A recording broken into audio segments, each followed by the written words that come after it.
Welcome back to another video of King's Aquariums in that world.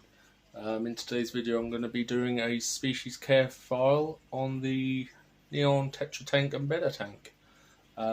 We have some new additions in the tank. We have two Dwarf Suckermouths and we have a new Betta fish. So stay tuned and yeah, let's jump straight into the video. To get into the video, I just want to say a huge thank you to the four people who entered the 90 subscriber giveaway, and they are MH Aquatics, Moose Gaming, Outdoor Gaming, and Tara's Tank Friends. So yeah, I shall just put the camera around and I'll show you what I've got for the winners. So here we have MH Aquatics cinema box and filter. That's what he requested. Here we have Outdoor Gaming, and then here we have Moose Gaming's cinema box, and I'm just waiting on your t-shirt. But Tara, please come on, we need some ideas for what to send you. So yeah, let's get straight into the video. So guys, what we're going to do first is we're going to start off with our my new rose tail Betta, which you can see just there. His name is Echo, and scientific name is obviously Betta splendens.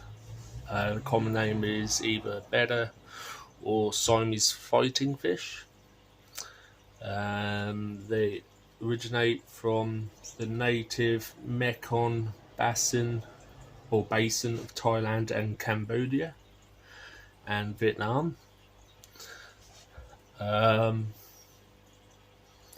Many found in standing waters of canals or floodplains. They are very aggressive towards other species of fish. Also shows aggression towards its own reflection. Obviously two males can't be housed together because they will fight to the death. Make sure if they are in separate tanks that they cannot see each other because it will cause flare-ups, or they will puff out the gills covers, which are known as opocula. The reason for the flare-ups is to appear more impressive and to intimidate other rivals. Sometimes flare-ups can just be a change in their environment, and can be also they can be fin nippers to avoid fish with long fins. So let's have a quick look at Echo. Here he is there.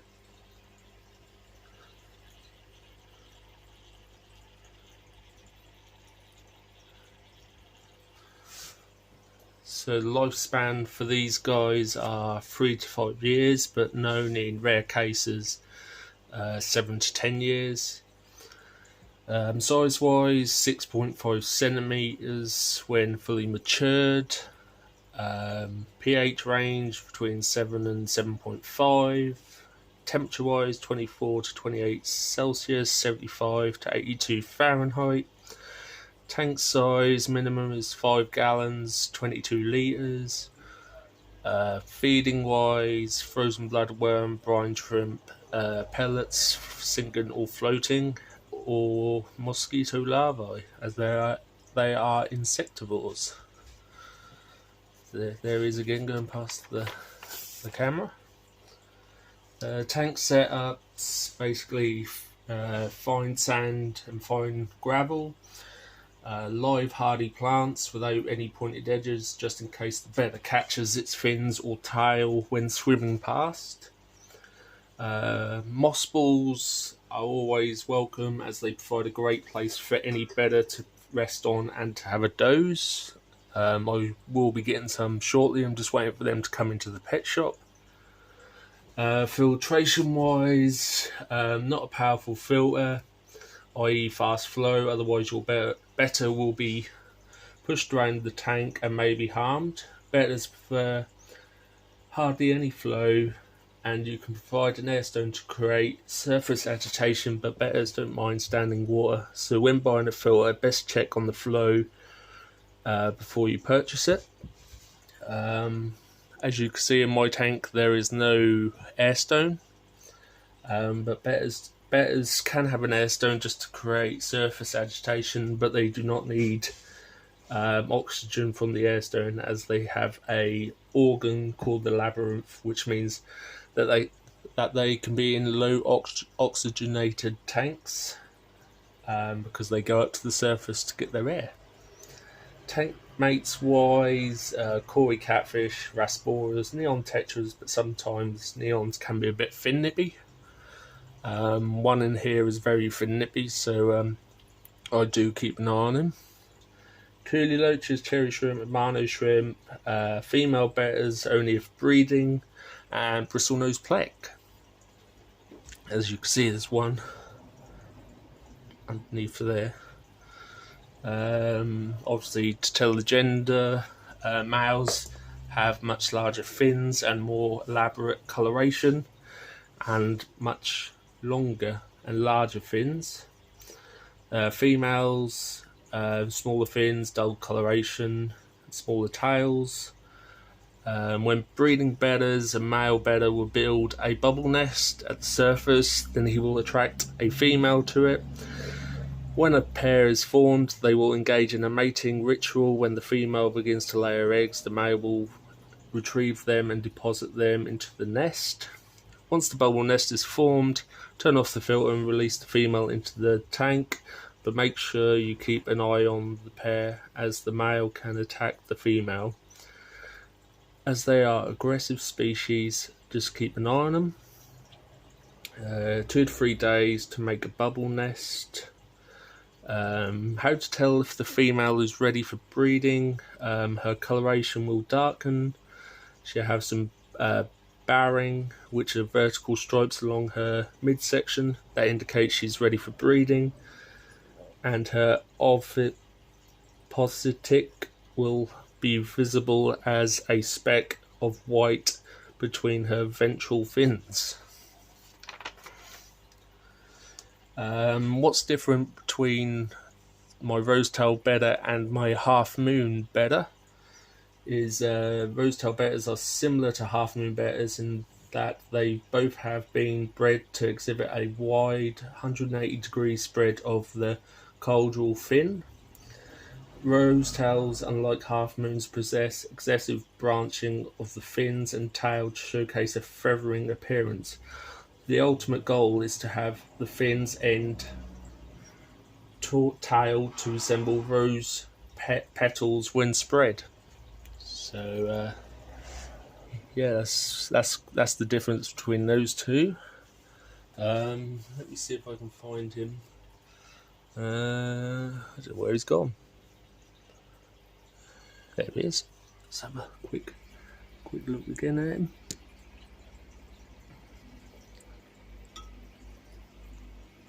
There he is.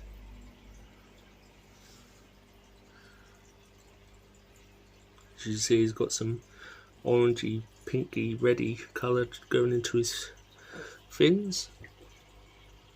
So next, guys, we shall go on to Cooley Loaches.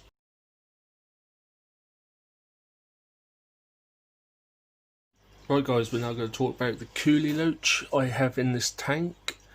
Scientific name, they are called Pango Cooley. They originate from Indonesia, Malaya Peninsula. Temperament wise, very peaceful bottom dwelling fish. It's the equivalent to the water owl. They will stay awake all night, scavenge around the tank for food. They're very shy, very easily startled, and will dart around the tank quickly to hide under aquarium decor or under fine gravel or sand. Lifespan 10 to 14 years. Size wise 8 to 11 centimeters, 3 to 5 inches.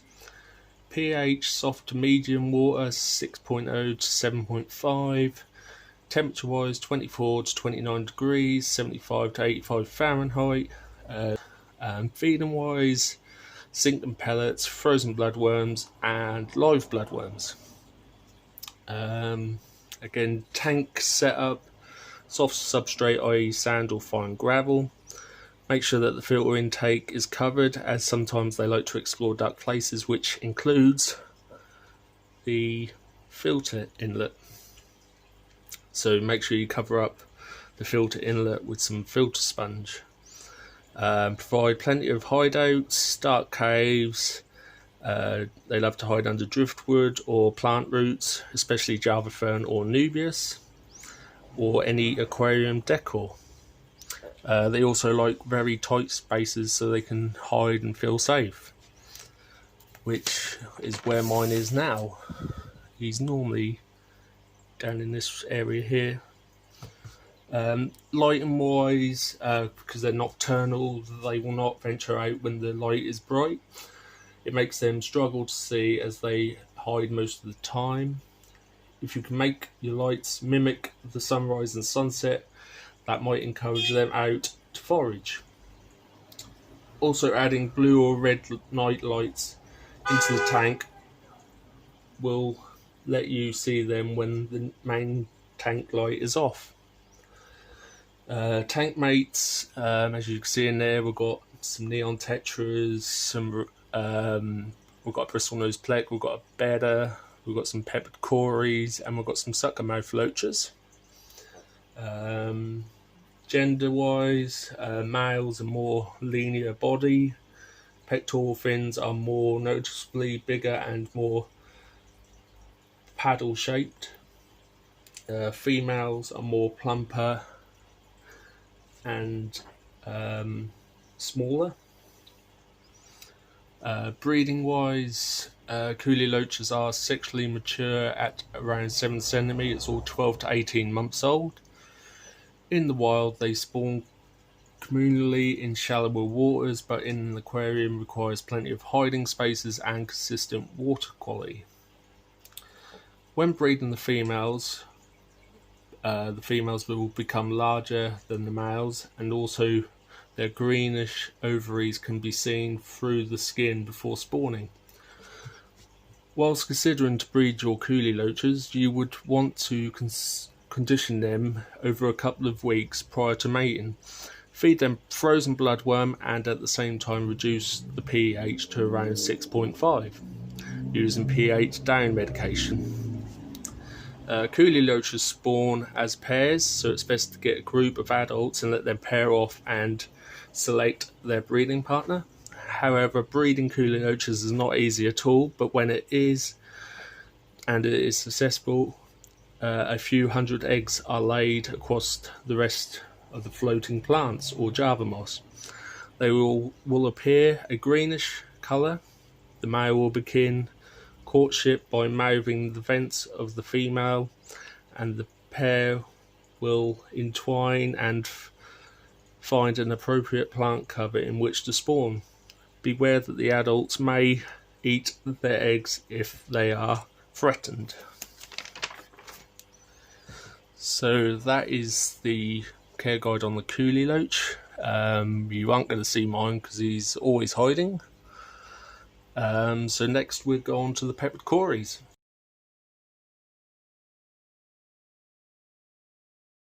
We're now going to talk about the peppered cories, which we have 4 in this tank. Let's see if I can get the camera down to watch them. Their scientific name are Corydoras palatus. I think I said that right. Common names are blue leopard Corydoras, mottled Corydoras, or peppered catfish. Origin: lower Parama river basin and coastal rivers in Uruguay and Brazil. Temperament: very peaceful, school and fish, enjoy company of their own kind. As you see, there's 2 just there.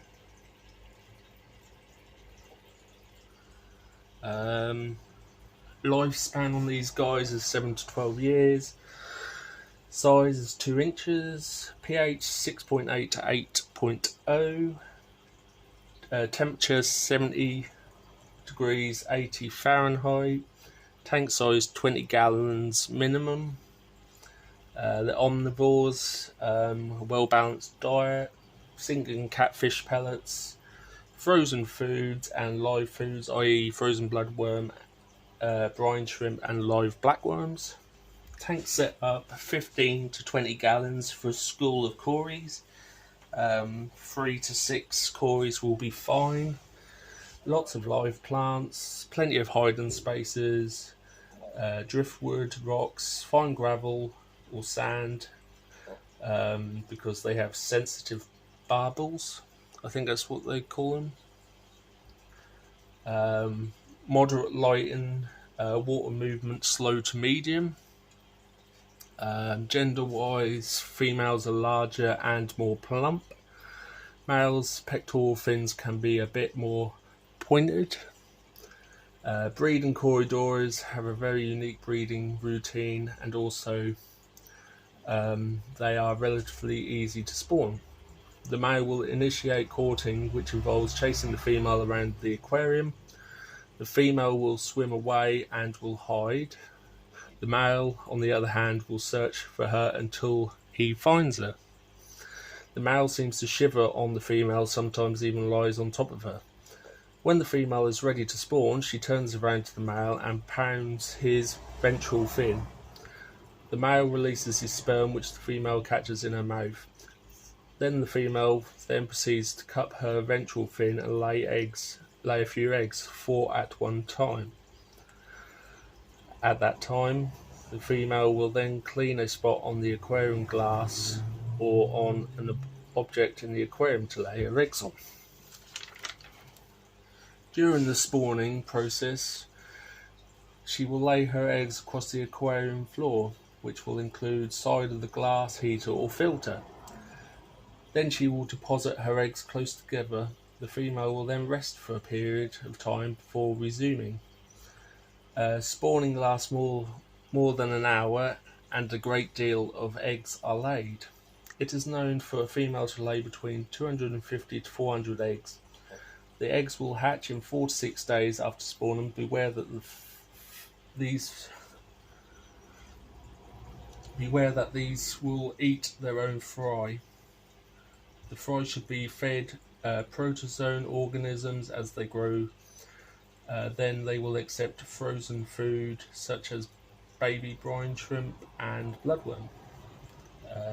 Tank mates, Tetras, Swordtails, Bettas, Cooley Loaches, Gouramis, Plex and Rasboras. So we're now going to go on to the next subject, which is neon Tetras.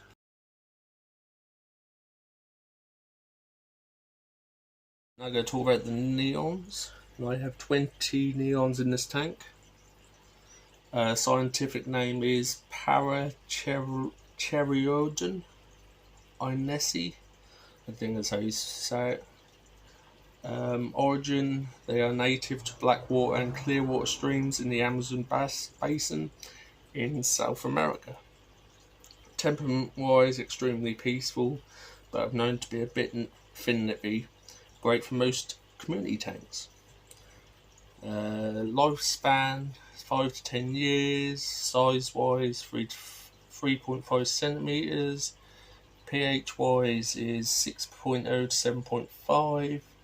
Temperature-wise, 21 to 27 degrees, 70 to 81 Fahrenheit. Tank size minimum 10 gallons, 45 litres. Tank setup, heavily planted aquarium. Driftwood to create hideaways in the shade. Use small pebbles to create a natural environment. A low watt light. Small filtration. And they love a good flow in the aquarium, just like mine has. Just there. Feeding wise, they're omnivores. Feed frozen brine shrimp, daphnia, bloodworms, or micro pellets. How to tell the gender. Females will have a larger, more rounded belly, and that may make the blue stripe appear curved. Males are more vibrant colour and slim bodied. Breeding neons can be very hard to breed as they require specific water conditions. You will need to have a separate breeding tank with a pH between 5 and 6. Also provide a sponge filter and plenty of live plants. Sorry. Make sure that you have an aquarium lid, as spawning fish will often jump. Also cover the sides of the tank with dark paper to reduce the light in the tank. Temperature should be between 24 degrees or 72 to 75 Fahrenheit. Prior to breeding, condition the pair with live food before placing them into the breeding tank. When adding the breeding pair to the breeding tank, begin with no lighting, and the following day increase the lighting and continue to do so to induce spawning. Spawning will gradually occur in the morning, and the male will embrace the female during spawning, which will then release more than 100 eggs. The eggs are transparent and slightly adhesive and will stick to plants. Remove the breeding pair immediately as soon as the eggs are laid, otherwise the parents will eat them.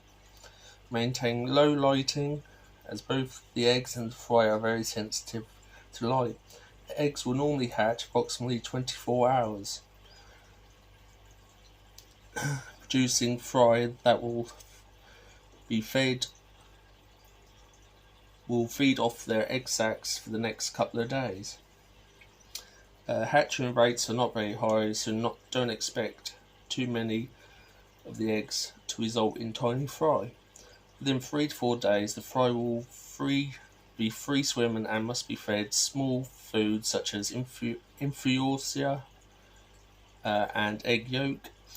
After a few weeks, the fry will be able to eat larger foods like freshly hatched brine shrimp.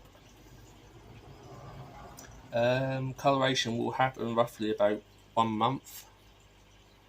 Tank mates wise, angelfish, be cautioned with angelfish as they can be very nippy and aggressive. Guppies, mollies, loaches, cardinal tetras, cories, bettas, swordtails, gouramis and plecos. And in this tank we have Java fern and Amazon swords down in this corner. We have Blue Whittaker repens in the back centre. We have some more Java fern. We have some Java moss. We have some Salvinia natan.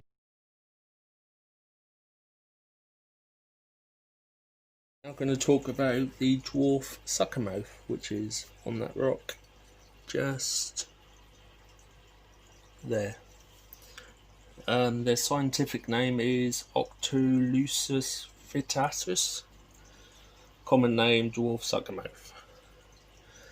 There he is just there. They originate from South America but also found in Brazil. But other members of the Octolusus can be found in wider areas spread over Peru and Argentina.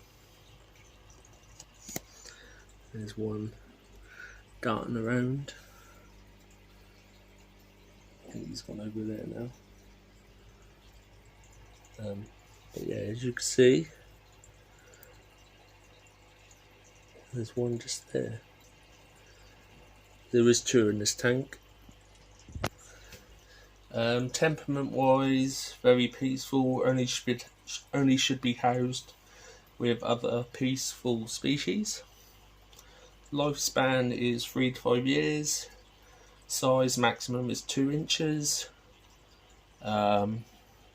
pH wise 5.5 to 7.0, so wide range of pH.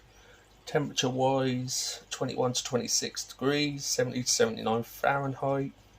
Tank size, if you're going to get 10 to 15 of them, 20 gallons is adequate. Feeding wise, algae wafers every other day, cucumber or courgette twice a month. Gender wise, females become larger and grow wider upon reaching the reproductive age and more vibrant colours. Males genitalia papilla with rows of modified denticles known as odontoids, which are at the bottom side of the tail system. Tank mates, again, cories, shrimps, tetras, beddas, rasmoras, gouramis. Tank setup, plenty of live plants, fine gravel, substrate, plenty of hideouts, and decent flow and filter. So yeah, that is the Dwarf Suckermouths, which is one just there. So next, guys, we are now going to do the Bristlenose Plex. So yeah, let's carry on.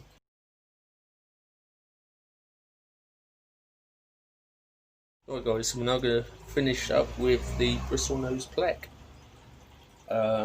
Their scientific name is Ancestris.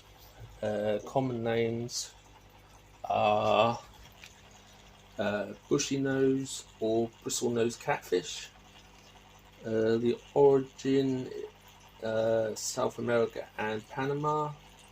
Temperament wise can be aggressive towards each other, males especially, so make sure there is plenty of caves and hideouts to accommodate all. Sometimes males can be aggressive towards females, but probably due to breeding.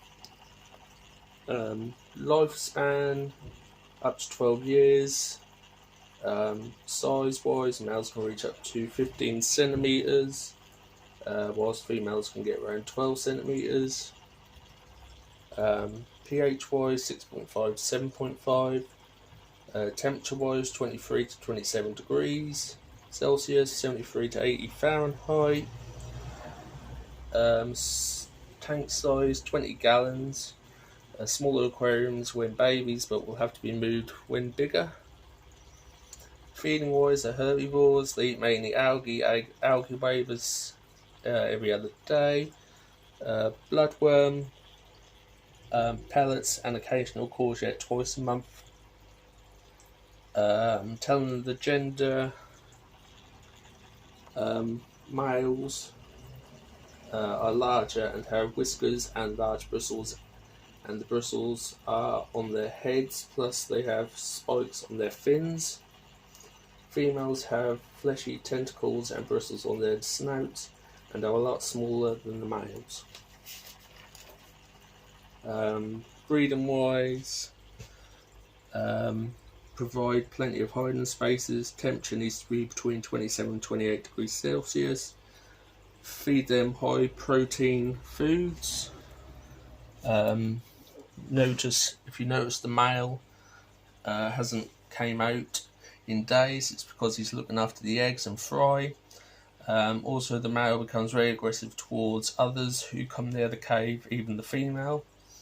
A single pair can have between 150 to 200 eggs, but they need to be a year old to start breeding. Tank mates, neons, guppies, platies, bettas. Tank setup, plenty of driftwood is ideal as algae will grow on it in no time, and it will be great for the Bristlenose Plex. Having live plants, i.e. hornwort, Java moss, Java fern, Amazon swords, Anubias, etc. They will be able to cling onto them and eat any algae. Moderate water flow, well oxygenated, plenty of hideaways for them during the day as they are nocturnal fish, so plenty of hideouts for them to rest in. So yeah guys, that is today's video. This is a 105 litre aquarium. It's got the Aquaflow 300 biological filter just there. It's got some Cyrax in, some peat, and then 2 sponges. There's some pebbles just to create a natural environment for them. We have the heater in the back there, and we have some fingerwood just there. And yeah, that is today's video. Don't forget, I have got some of this salvinia natan for sale at £3 a pot, and the postage to the US is around $9.74. So if you're interested, just let me know in the comment section below. And yeah, thank you for watching.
Show you this. This is a sign that my eldest son Junior made for me.